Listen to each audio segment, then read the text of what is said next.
something to say, there's something to say.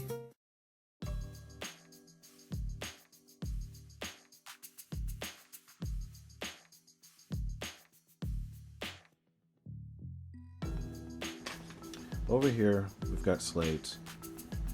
So, again, just need to pull this guy off.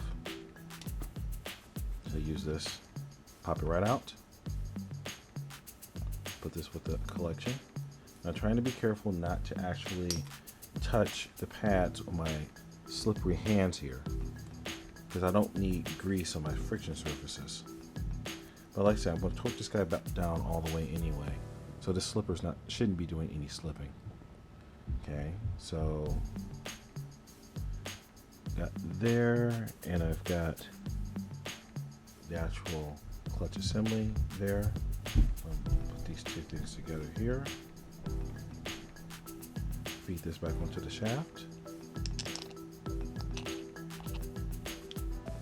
Make sure that it locks in, which it has.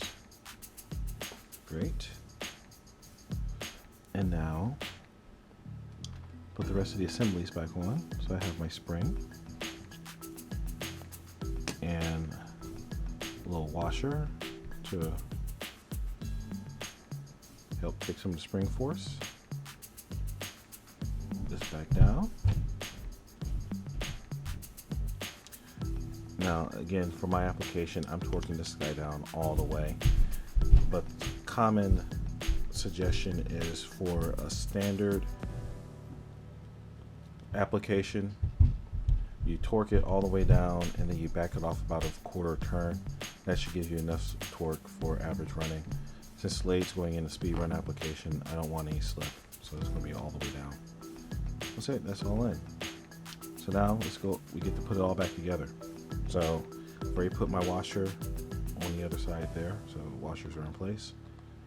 These pieces go together here, and this little guy I'll put that on at the end. That just basically keeps this whole thing together. Alright, so let's get the other half here, and make sure I have washers where I need them. So washer goes here.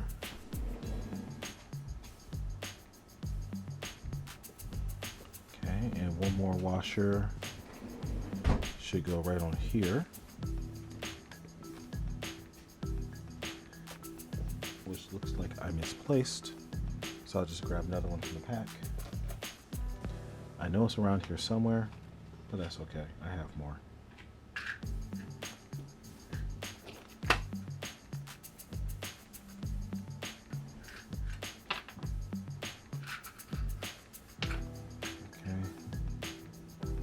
Just put that on the shaft here,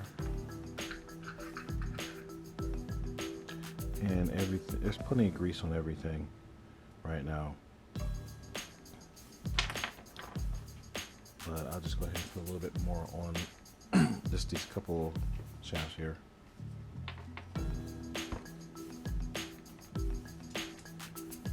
Just a touch here.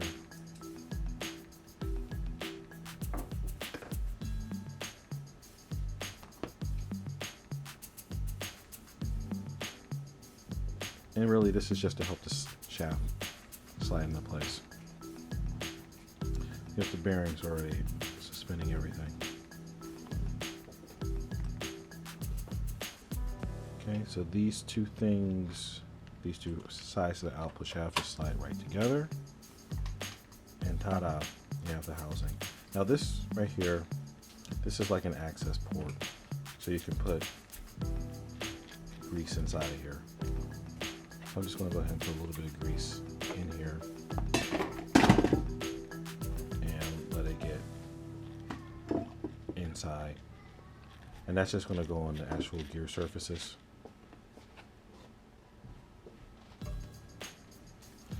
And keeping it all fair, I did this the last time too.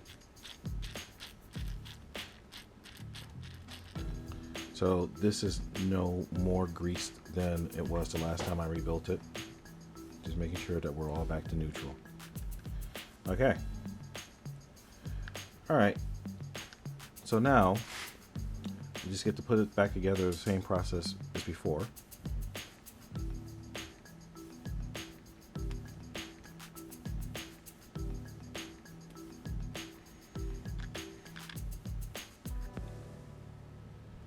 I'm just going to feed these guys in manually first.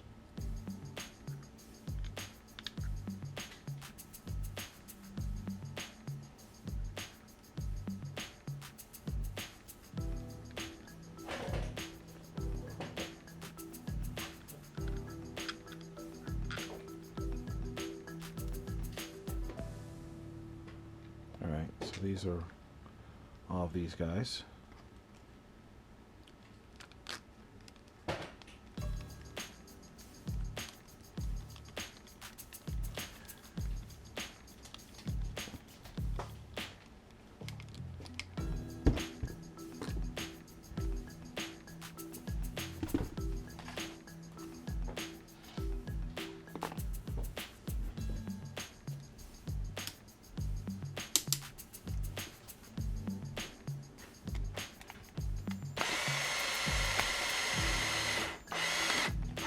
Now again, guys, remember, like I said, if you're using a big drill like this, you got to be real careful. It's really easy to strip out these plastic screw holes.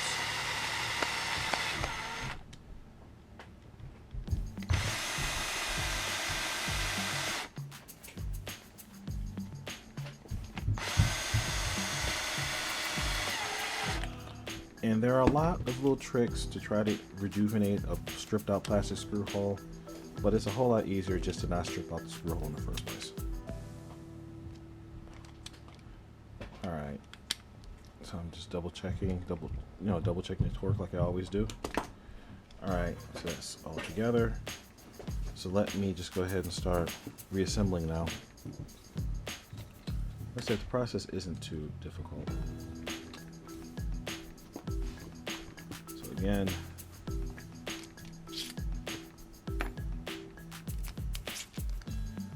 millimeter chainers holding on these yokes. And I'm actually kind of surprised, given the amount of abuse I've given Dizzy and Slade over their speedrun careers. The drive shafts has actually done pretty well. I mean, I would have thought that I would have destroyed a lot of drive shafts. And I have broken a drive shaft too, but I've done it in bashing, not in speed runs. So, I mean, from speed running, things have actually been pretty stable. I mean, it's been, I have, other than the occasional crash, mind you, the actual damage from actually running has been relatively minor. Now, there have been a few things, like I think I showed on one of my recent videos, in the case of Dizzy. I've actually, my Jayco foam tires have almost stripped out because of the amount of torque or amount of forces that have been going in the, against a 12 millimeter hexes. So going to 17 millimeter hexes is pretty much a necessity now. However, other than that, like I said, everything's been pretty good. So I got to give it up to Traxxas. They've done a really good job on a lot of these parts, just general durability. So, kudos. Okay, and actually, okay. Let me double check one of these screws after I do this down. Because it looks like there's a little bit of daylight in here. I don't like that.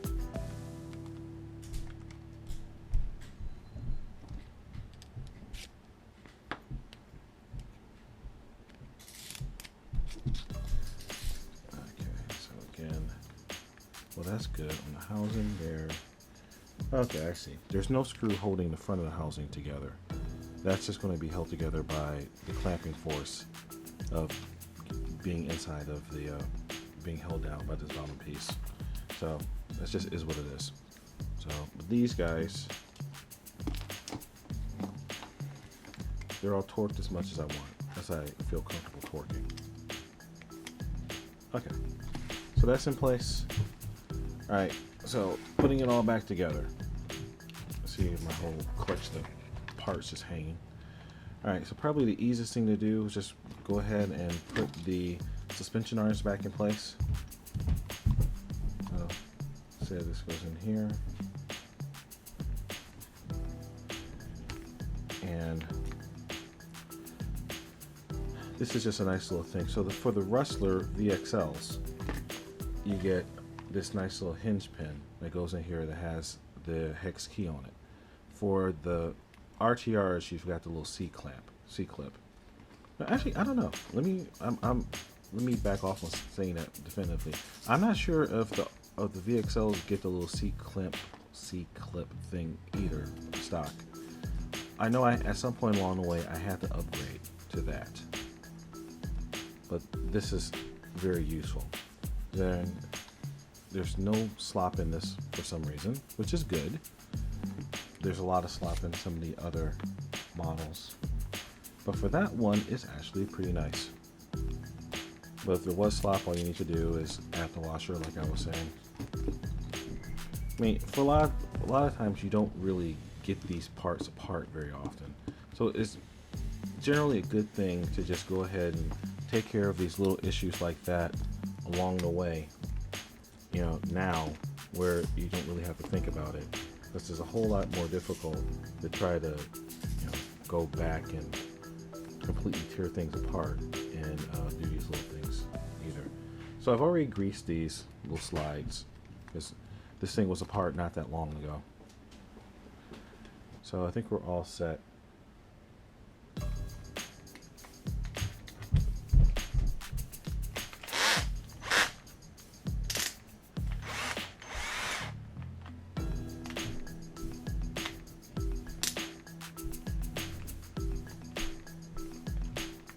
Thanks, Dad. No problem. Off camera there, Kyle came and he's fixing something of his own over there. So he had a little tool problem. Alright, so get these back in. Held in place. Perfect. Alright.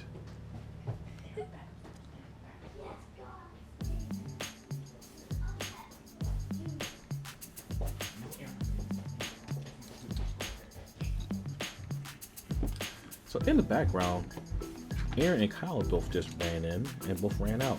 I don't know what's going on there. I have a feeling I want to hear about it.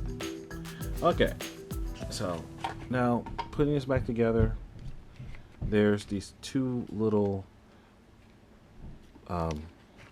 catches. I'll hold up. So you see there's these two little plastic catches that retain, actually basically like a little divot that retains the parts of the axle or the transmission housing. So you just kind of key it, get it in, it's keyed, you slide it in place and you drop it down. And once you drop it down, it's pretty much in place.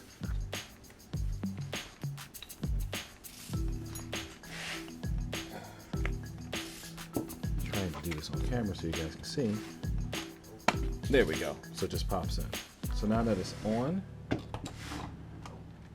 I can use the screws,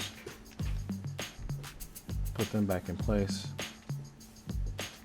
and then that will hold it all together. Go ahead and screw this thing back together.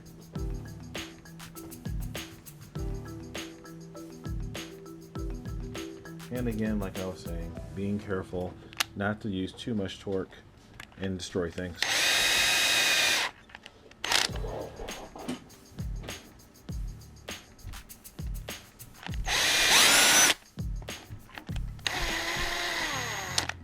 Alright, that's two.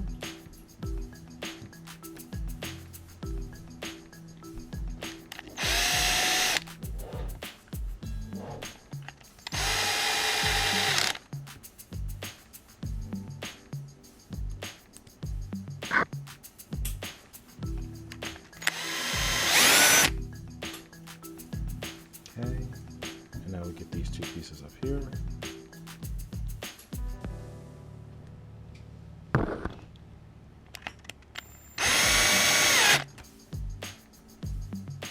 And again, I'm just getting it loosely in so I can go back and double check everything by hand.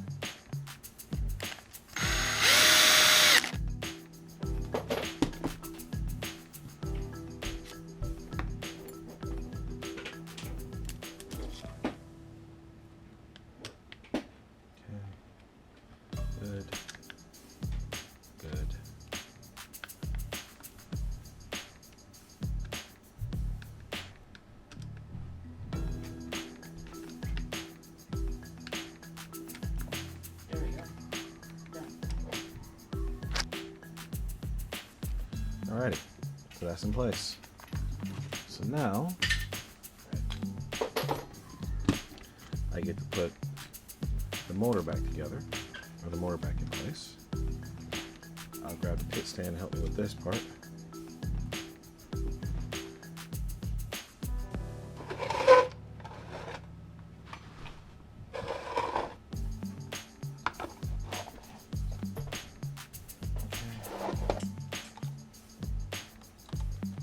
Put that to the side and get my screws. Now honestly, this part of the process always sucks a little bit because these holes for the motors are always hard to find from the other side. So usually I try to line it up beforehand and then just go for it.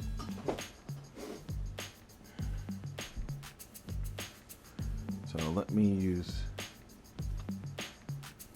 this guy here to make sure I have the holes lined up. There we go. Got that one. So let's see if I can get the screw on without making it move.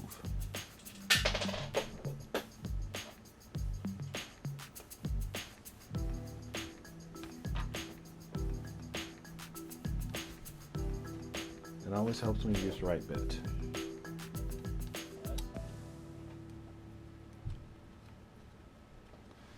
Okay, perfect.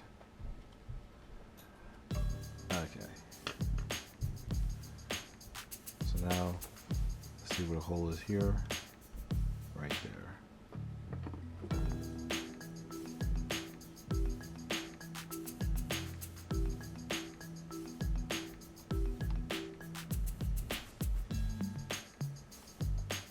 Okay.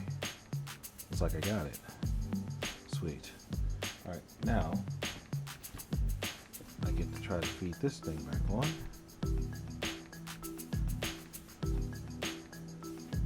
And now's a good time to check your gear mesh. The good old rule of thumb for gear mesh is that you should be able to feed a piece of paper through.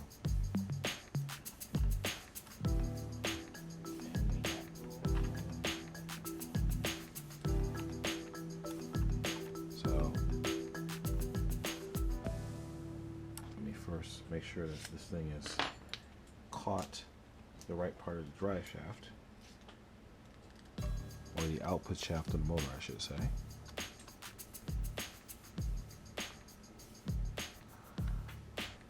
This is one of those details that if you don't get right, a lot of things can get screwed up. So you just notice, this is especially important for my application, but it's important for everybody. You want to get the gears so that they mesh up well. So you want to get so that you get good contact, they're nice and evenly spaced, like that. And now I'm going to, so there's still a little bit of play around in there. You heard that, right? Yes, your siblings are running around upstairs. That's fine. Now I'm going to take a small piece of paper and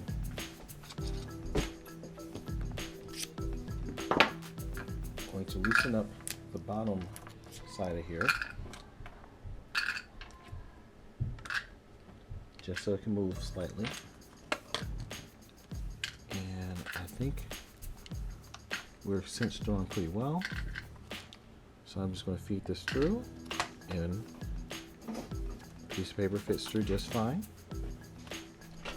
So I'm going to take that and torque it down with the paper in place.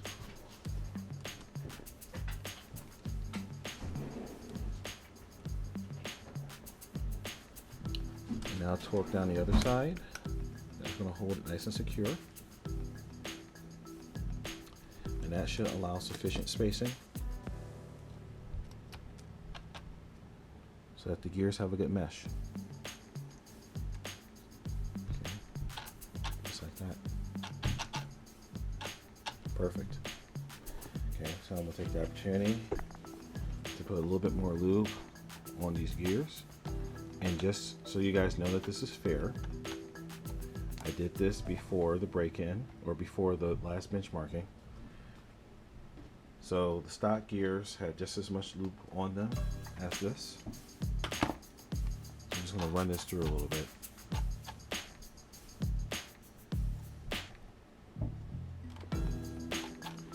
And after a few thousand rotations, it's going to be through. So now, the last thing to do is just to put these last 4 screws that hold on these shock towers, and then this guy will be done. So just give me one moment.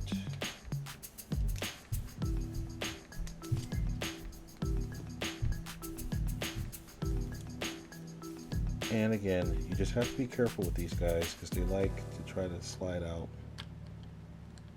They want to run from you a little bit. Okay. There we go. Now again, you want to get these nice and snug, but you don't want to over torque them because you can actually strip out the holes. And in this situation, this is a situation where having these things not stripped is really important, because this particular piece carries a lot of loads. You know, especially if you're doing bashing or racing. You know, this is your primary connection to the chassis here. So if you strip out that screw, you know, then you could potentially be causing yourself a lot of problems later. So again, we already got the back side. We got the front side. No, that's the back side. Well, front, back. It's all a matter of perspective. We got one side. Let's get the other side.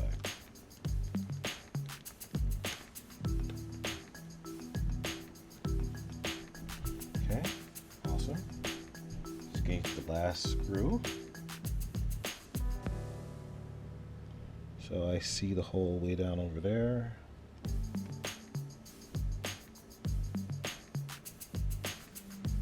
I have to come in at a little bit of an angle in order to get it in there right.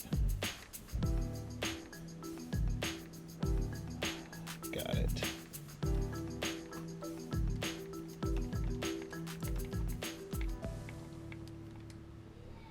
Okay, beautiful. All right, so now it's done.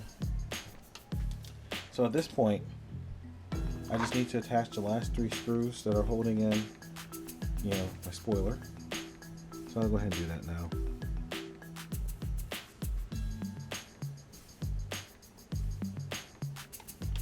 And again, I'm using the stock mounting points just to make life easier.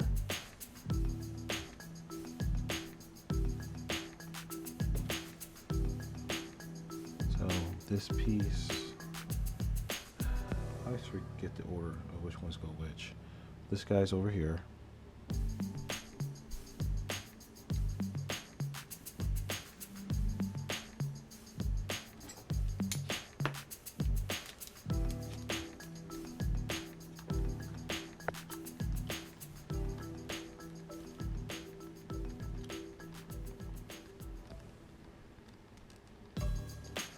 And this always works better if the screw holes line up. There we go.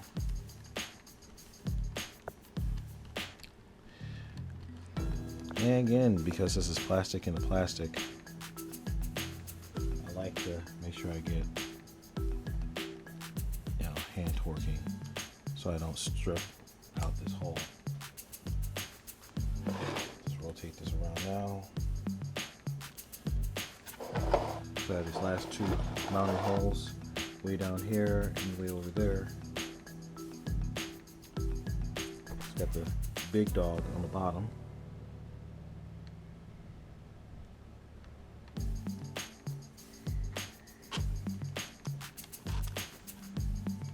It's a long screw, but it doesn't really bite into a whole lot, so like only a little bit of meat holding it in place is what I'm trying to say.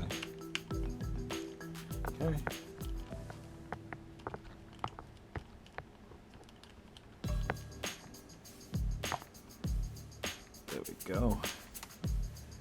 last but not least, this guy here, and that feeds into this little, this corner.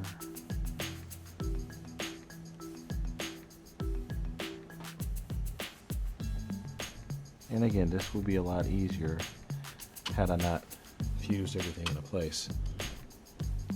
That's okay, I need to do that because I need to have a nice little path.